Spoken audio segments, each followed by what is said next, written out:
आर्हत वाङ्मय में कहा गया है, सोच्चा जानई कल्याणम, सोच्चा जानई पावगम, उभयंपि जानई सोच्चा, जंग छेयं तंग समायरे। हमारे शरीर में 5 ज्ञानेंद्रियां हैं। उनमें एक इंद्रिय जो पंचेंद्रिय होने का प्रमाण है, वह है श्रोत्रेंद्रिय, कर्णेंद्रिय, कान।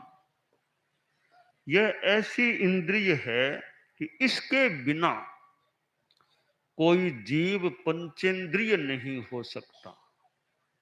यह है तो ही जीव पंचेंद्रिय है, और यह है तो पंचेंद्रिय ही है। अनेक रूपों में यो एव अवधारण हो सकता है कि श्रोत्रेंद्रिय नहीं है तो जीव पंचेंद्रिय नहीं ही है, और श्रोत्रेंद्रिय है तो जीव पंचेंद्रिय है ही। दोनों ओर से एवकार अवधारण का प्रयोग हो सकता है। और इंद्रियों की दृष्टि से सर्वाधिक विकसित प्राणी वही होता है जिसके श्रोत्रेंद्रिय होती है। जिस जीव के श्रोत्रेंद्रिय नहीं है, वह इंद्रियों की दृष्टि से पूर्ण विकसित प्राणी नहीं हो सकता। तो यह श्रवणेन्द्रिय, श्रोत्रेंद्रिय जो हमारे सुनने में काम आती है, हमारे जीवन में हम सुनते भी कितना है, और एक सामान्य रूपेण आदमी बोले कम और सुने ज्यादा। हालांकि सापेक्ष वचन बात हो सकती है, परंतु सुनना अधिक चाहिए बोलने की अपेक्षा। और श्रोत्रेंद्रिय ज्ञान प्राप्ति का एक अच्छा साधन है। हम भाषण सुनते हैं, प्रवचन सुनते हैं, किसी प्रशिक्षक की बात सुनते हैं, और भी व्यावहारिक बातें सुनते हैं, तो सुनते सुनते हमें अनेक अनेक विषयों के बारे में जानकारी मिल सकती है। तो यह श्रवणेन्द्रिय, श्रोत्रेंद्रिय ज्ञान प्राप्ति का एक अच्छा साधन है। चक्षुरिंद्रिय भी बहुत अच्छा साधन है ज्ञान प्राप्ति का, और शेष 3 इंद्रियां भी अपने अपने ढंग से ज्ञान प्राप्ति की साधन बनती हैं। शास्त्रकार ने कहा है कि सुनकर कल्याण को जानता है आदमी, और सुनकर के पाप को भी जान लेता है। दोनों को, अच्छा और बुरा, इनको आदमी सुनकर जान लेता है। अब जानने के बाद जो श्रेय है, छेक है, अच्छा है, उसका आचरण करना चाहिए, और पाप से बचने का प्रयास भी करना चाहिए। तो हम सुनते हैं, प्रश्न है क्या सुने और क्या न सुने। यूं तो दुनिया में बहुत चीजें हैं, किस किस को सुनेंगे।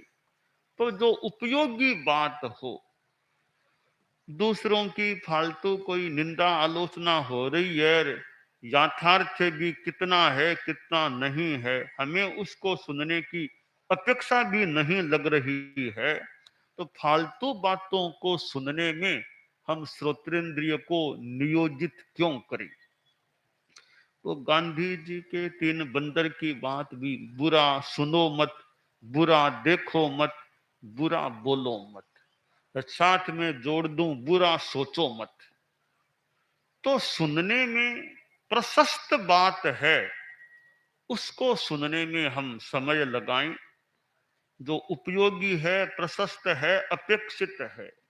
जो अप्रशस्त है, सुनना उपयोगी भी नहीं है, उसको सुनने में हम क्यों समय लगाएं। अच्छा भाषण, अच्छा प्रवचन हो रहा है, हमारे पास समय भी है, तो अच्छा है। सुनने से ज्ञान प्राप्त हो सकता है। तो एक साधु होता है, साधनाशील है, साथ में उसमें ज्ञान भी अच्छा है, तो ऐसे साधु के मुख से फिर आर्षवाणी की बातें सुनने को मिलती हैं। तो स्थूल भाषा में तो यूं समझे, कान भी धन्य हो जाते हैं।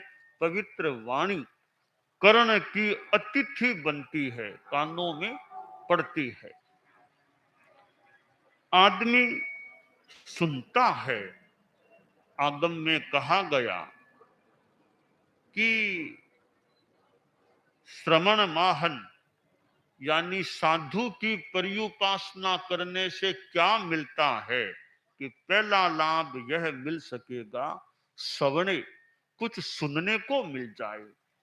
साधु के पास बैठे हैं, कोई तत्व की बात, ज्ञान की बात अगर चलती है, तो वो सुनने को कुछ मिल जाए। या प्रवचन के समय गए हैं, तो हो सकता है प्रवचन श्रवण का आपको मौका मिल जाए। तो सुनने को मिलता है, सुनने का लाभ है कि ज्ञान मिल जाता है। और ज्ञान का अगला विकास है विज्ञान। हेय उपादेय का विवेचन, क्या छोड़ने लायक है और क्या ग्रहण करने लायक है, यह विवेक उत्पन्न हो जाता है। फिर अगला विकास, आदमी हेय को छोड़ता है, संयम आदि आदि करते करते मोक्ष तक की प्राप्ति हो सकती है। तो हम क्या सुने और कैसे सुने। क्या सुने, अच्छी उपयोगी बातों को सुने, और कैसे सुने उसमें ध्यान लगाएं। अब सुनने का समय है और बातों में लग गए हैं। प्रवचन का समय, प्रवचन हो रहा हो, तो आदमी आपस में साधारण बातों में लग जाए, तो कोई महत्वपूर्ण चीज हमारे द्वारा ग्रहण करने से वंचित रह जाए, हम उसे ग्रहण न भी कर सके। अथवा उस समय कोई नींद आ गई, नींद में लग गए, तो वो बात जा सकती है। पानी तो ऊपर से बरसता है, मेघ बरसता है, पर कौन आदमी उसे बाल्टी में लेता है, कौन कुंड में ले लेता है, वो लेने वाले पर निर्भर होता है। तो एक साधु की वाणी कई बार इतनी कल्याणी हो सकती है कि श्रोता का कल्याण हो जाए। अब श्रोता की दृष्टि अच्छी हो, यानी अच्छे ढंग से सुने, तो एक कल्याणी वाणी कल्याणकारिणी बन सकती है। एक साधु एक गांव में गए, कुछ साधु थे, उनमें मुखिया साधु जी थे, वे प्रवचन आदि किया करते थे। गांव के लोगों ने कहा कि मुनिवर आप पधारे हैं, आपका प्रवास हो रहा है, बहुत लोग लाभ ले रहे हैं, परंतु एक कमी है। हमारे गांव के सेठ साहब हैं, बहुत धनाढ्य हैं, बहुत प्रसिद्ध भी हैं, वे नहीं आते हैं। तो वे भी आपके प्रवचन में आए, तो उनको भी लाभ मिले और हमको भी अच्छा लगे, भी सेठ साहब भी प्रवचन में आए हैं। आप कभी उनको प्रेरणा दें कि सेठ साहब भी आपके प्रवचन में भाग लें। वे सेठ साहब मोह माया में बहुत आसक्त रहते हैं, बस पैसे में, धन में, इनमें ज्यादा रहते हैं, धर्म में रुचि कम लेते हैं। संत ने कहा कभी मौका होगा तो देखते हैं। एक दिन वो संत भिक्षा के लिए, गोचरी के लिए जा रहे थे, साथ में कार्यकर्ता थे। बोले महाराज साहब, वो सेठ साहब की हवेली यही है, आप अभी चलो तो देख लो। कहा ठीक है, चलते हैं। तो संत वो हवेली में गए, शेर साहब एक पलंग पर यूं बैठे थे, संत अंदर वहां चले गए। कार्यकर्ता बोले महाराज आए हैं। अच्छा, बहुत अच्छी बात है। तो संत बोले शेर साहब हमारा यहाँ प्रवास हो रहा है गांव में, तो कभी आप भी भाग लिया करो, प्रवचन व्याख्यान होता है। कहा महाराज जी टाइम नहीं मिलता मुझे, बहुत काम रहते हैं। आपसे कोई काम हो तो मुझे कह देना, बाकी मुझे टाइम नहीं मिलता है। तब संत ने सोचा इनको तो तरीके से ही समझाना चाहिए, इतना मोह माया पैसे में कि आने का टाइम भी नहीं है। तो कहा कोई काम हो तो मुझे बोल देना, बाकी मुझे टाइम नहीं है, आने का काम रहते हैं। तो संत ने कहा शेर साहब एक छोटा सा काम बता सकता हूँ, छोटा सा काम है। बोलो महाराज क्या क्या काम है। ना संत ने एक छोटी सी सुई निकाली, अपनी जो पर्स जो था, कपड़े का पर्स था, निकाली। और शेर साहब छोटी सी सुई है, का क्या करूं महाराज, ये इसको आप ले लीजिए, छोटी सी सुई है, आप रख लीजिए और आपके पास आप सुरक्षित रखना, और अगले जन्म में आप इसको मुझे वापस दे देना। सेठ बोला महाराज क्या भोली बात करते हो, ये सुई मेरे साथ में चलेगी क्या, कोई दो आपको आगे दे दूंगा मैं, क्या बात करते हो। अच्छा सेठ साहब साथ में नहीं चलती क्या, क्या बात करते हो। तब संत ने कहा शेर साहब ये सुई आपके साथ में नहीं चलती, ये इतनी माया आपके साथ में चलेगी क्या। आप दिन रात पैसे पैसे की बात में, कितना मन आपका पैसे में, आपने कहा मुझे टाइम नहीं मिलता प्रवचन में आने का, कोई काम हो तो बोल देना, तो इतना सा काम भी आप नहीं कर सकते क्या। तो महाराज तो सुई देखो, सुई आपके साथ नहीं चलेगी। जिंदगी में बहुत कमाए हीरे मोती, जिंदगी में बहुत कमाए हीरे मोती, पर क्या बताऊं मित्र कफन में जेब नहीं होती, पर क्या बताऊं मित्र कफन में जेब नहीं होती। तो हीरे मोती इतने कमा लिए वो साथ में नहीं जाएंगे, और ये सुई तो जाएगी भी कैसे अगले जन्म में, तो साथ में। तो संत ने कहा जब सुई साथ में नहीं जाएगी तो ये माया भी साथ में नहीं जाएगी ना, साथ तो नहीं जाएगी। तो जो साथ में नहीं जाएगी उसके पीछे आप इतने लगे हुए हो कि आपको प्रवचन में आने का टाइम भी नहीं मिलता है। सेठ साहब को बात लग गई कि महाराज आपकी बात बहुत ठीक है, अब तो मुझे उम्र भी 70 पार का हूं, उम्र भी आई है 70 पार में हूं, तो अब तो मुझे और ध्यान देना चाहिए, कुछ धार्मिक दृष्टि से भी करूं। आज आपने जो बात कही है कि सुई के माध्यम से आपने मुझे ज्ञान दे दिया कि सुई साथ में नहीं चलती है और धन कैसे चलेगा। अब मुझे मानो मेरी आंख आज खुल गई है, अब मैं जीवन शैली को बदलूंगा और अब कुछ समय में धार्मिक साधना में सत्संगत में भी लगाने का प्रयास करूंगा। जब तक आप हैं मैं रोज यथासंभवतया अब कल से आपके प्रवचन में आने का भी प्रयास करूंगा। एक बात सुनी सेठ जी ने तो बदलाव आ गया, परिवर्तन आ गया। कई बार वो गुरुओं की वाणी आदमी की दिशा और दशा को बदलने वाली हो सकती है।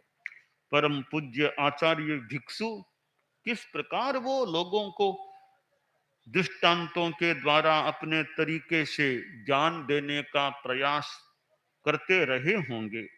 हमने आचार्य भिक्षु को तो वैसे साक्षात नहीं देखा, परम पूज्य आचार्य तुलसी को देखा था, आचार्य महाप्रज्ञ जी को देखा था। वे प्रवचन भी करते थे, आचार्य तुलसी ने तो कितने प्रवचन किए होंगे।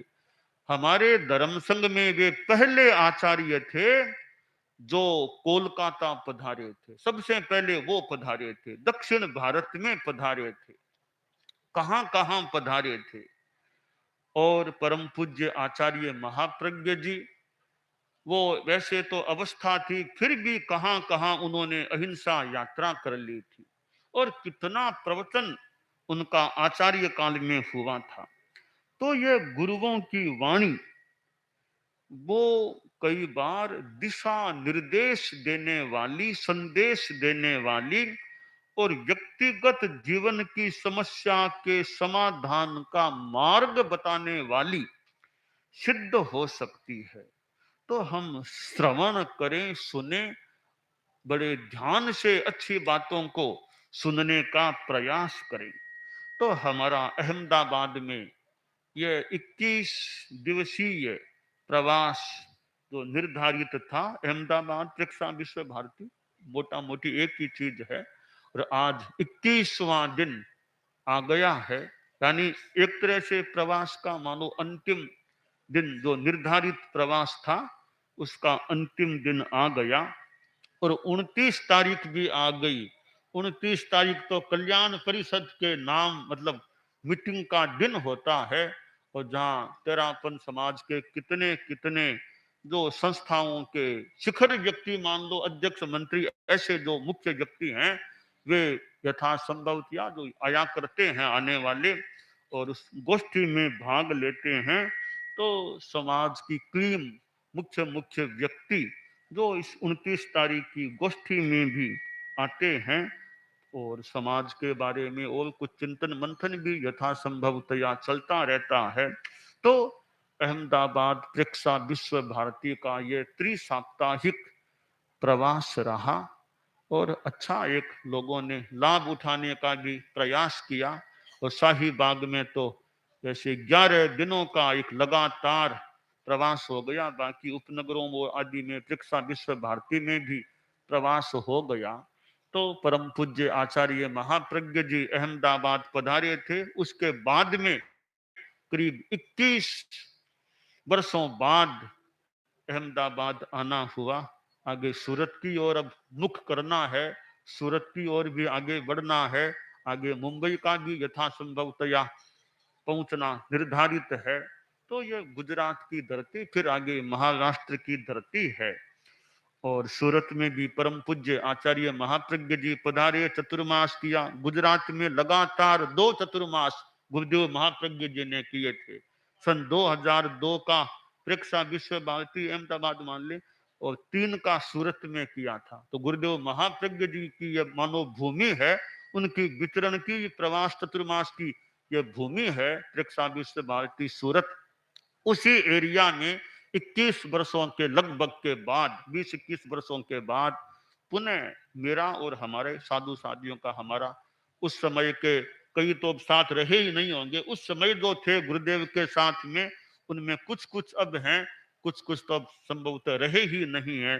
संत साधिया, साध्वी प्रमुखा, कनक प्रभा जी तो रहे ही नहीं। तो यह गुजरात की यात्रा, फिर आगे महाराष्ट्र मुंबई की यात्रा है।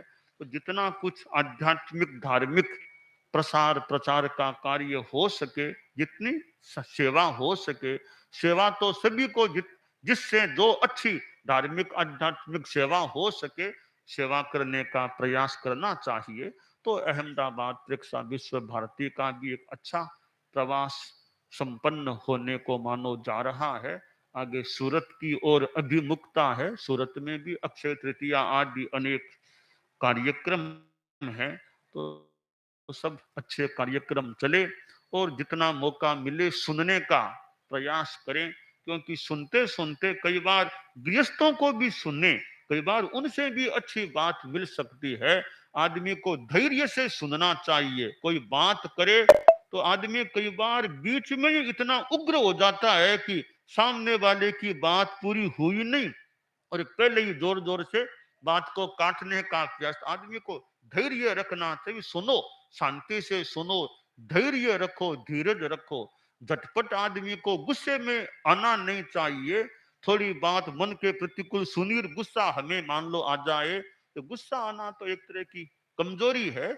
आदमी को सुनने में शांति रखनी चाहिए। बाद में कहने की बात कही जा सकती है। हम अच्छे तरीके से सुने, सुनकर के लाभ उठाने का प्रयास करें, यह काम्य है। दानान शठम अभयपयाणम सच्चे सुया अणवज्जं वयन्